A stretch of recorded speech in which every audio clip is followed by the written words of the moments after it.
A Google-powered Siri is coming. Now, what do iPhone users want? We've got Bridget Carey here to give us her opinion. Siri's kind of a joke at this point. So that's why Apple had to say, we got to do a deal with Google that's reportedly about $1 billion. Now, Apple and Google haven't been friends for a while either. So this has got to be a big deal that they couldn't get Siri up to speed.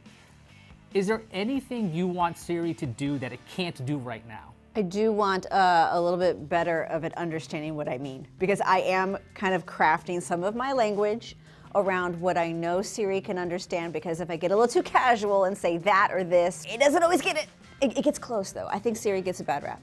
I think Siri does a lot of really cool stuff when I want hands-free help with like add a certain song to my playlist or, but really most of my work that I use with Siri, because I use Siri in the house for everything, I want it to play music of a certain kind of mood I'm in. Hey Siri, play music to wake me up. And it'll go, okay, here's some motivated music.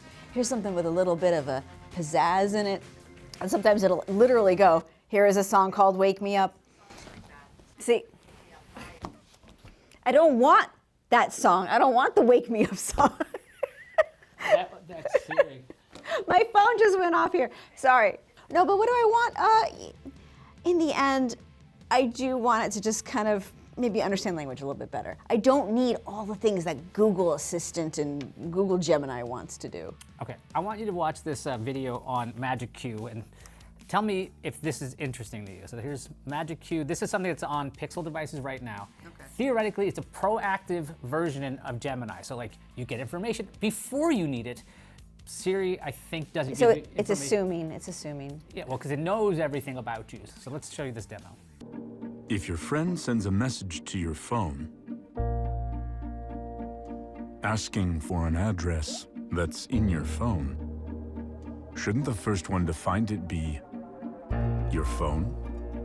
I have trust issues, Iyaz. I have trust issues. Okay, well, just think about if your phone could actually know what it's seeing. Siri is not exactly known for like watching your phone, knowing what you're doing. Yeah, because it's privacy first. And then also like assuming I've used the right calendar to put in the address for the event and I didn't chat with them on another app like Signal, like or assuming it's all like in that nice little Apple message chat. It's a lot of things have to line up. So you're saying a lot of things have to line up. So what you're saying, Apple needs to make sure that this is controlled enough where the personal context of you is actually relevant as opposed to giving you a bunch of mistakes.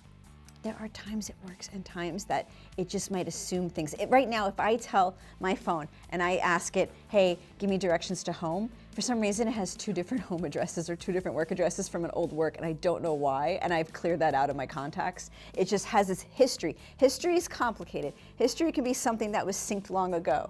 And so there are moments where maybe it'll be an old date that it wants to do a suggestion on in that example of Google. So I like it, I want it to work. I would love it to work. That's the dream. We're talking about dreams, Iyaz. Yes, we are. I just don't have a lot of trust in reality. Siri right now does not have persistent memory. So if Gemini shows up, when Gemini shows up, theoretically it's supposed to be happening around WWDC. This was supposed to happen in February. This might have happened last year.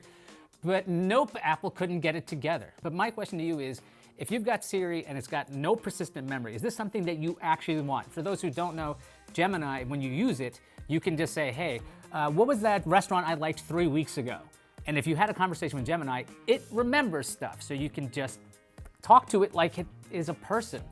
But Siri, as far as I know, just has like a follow-up question you can have. So you can say, what's this address? And then you can say, give me directions.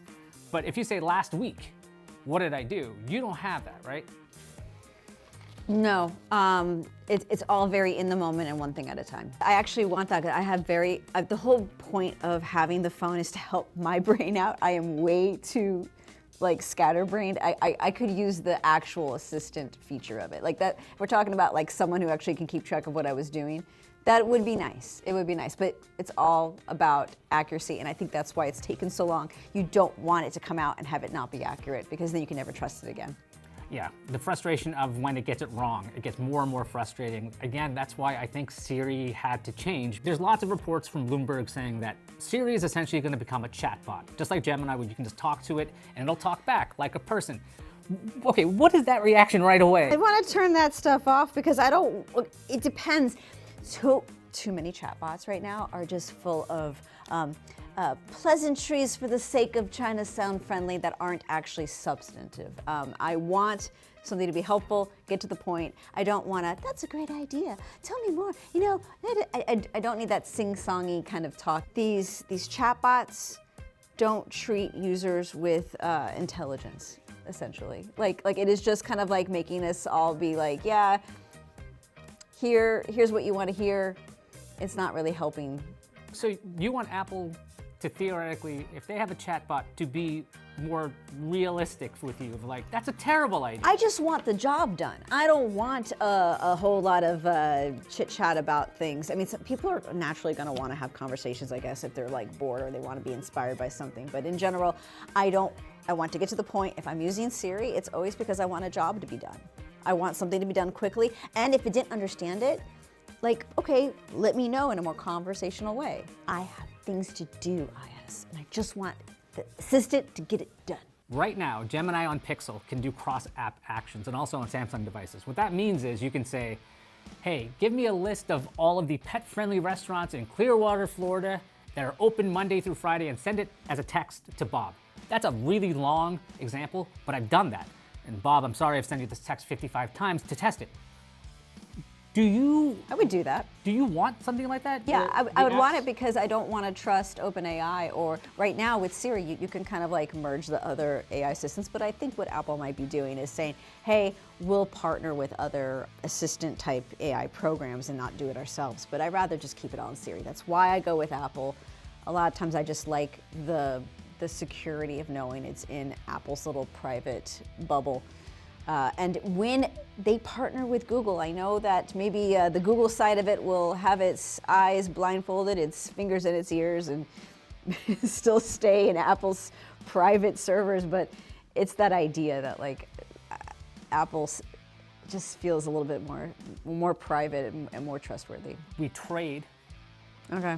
our notepads face down, because I want to see what you did, and then we'll show the folks at home. And I still think that Siri is going to get better.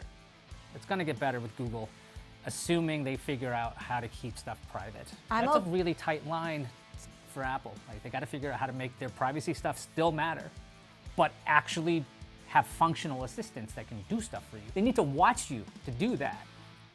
I'm okay if it takes a while for Siri to get better. This is very artistic here. I went with those arms there. That's the Iyaz passion move. I look like I could belong in a 1950s ad for like Good Housewife. It's nice. This is the peaceful face I will make when Siri works well. And I'm not saying, no, Siri, stop, Siri. This is my experience with Google Gemini, where like we could just make it angrier. Let me just.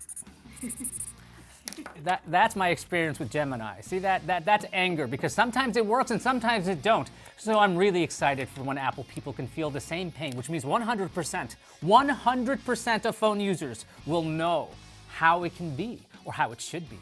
And then there will be people arguing. Let's make it better. And then it'll work for all of us. I look forward to when you're sad that when Apple uses Google's technology and still does it better than Google.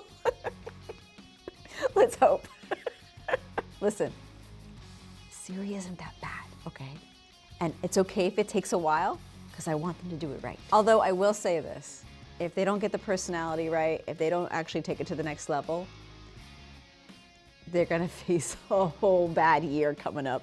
All the good, fun hardware that is supposed to work with a smarter, more personalized Siri, if Siri doesn't deliver, you're not excited about the hardware. So we'll see where it goes for the smart home and beyond. So after WWDC, I'm bringing you back, because we got to talk about what's going to happen with iOS and how much stuff they stole from Android, because that's going to happen.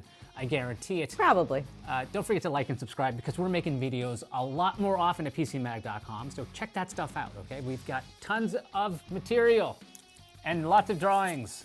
I'm Iyaz Akhtar, and I'll see you online. I'm Bridget Carey. Wait, why is it not your voice? Because this is what the voice should be. I'm very relaxed in this version of Bridget Carey. I'm Bridget Carey. Also Southern?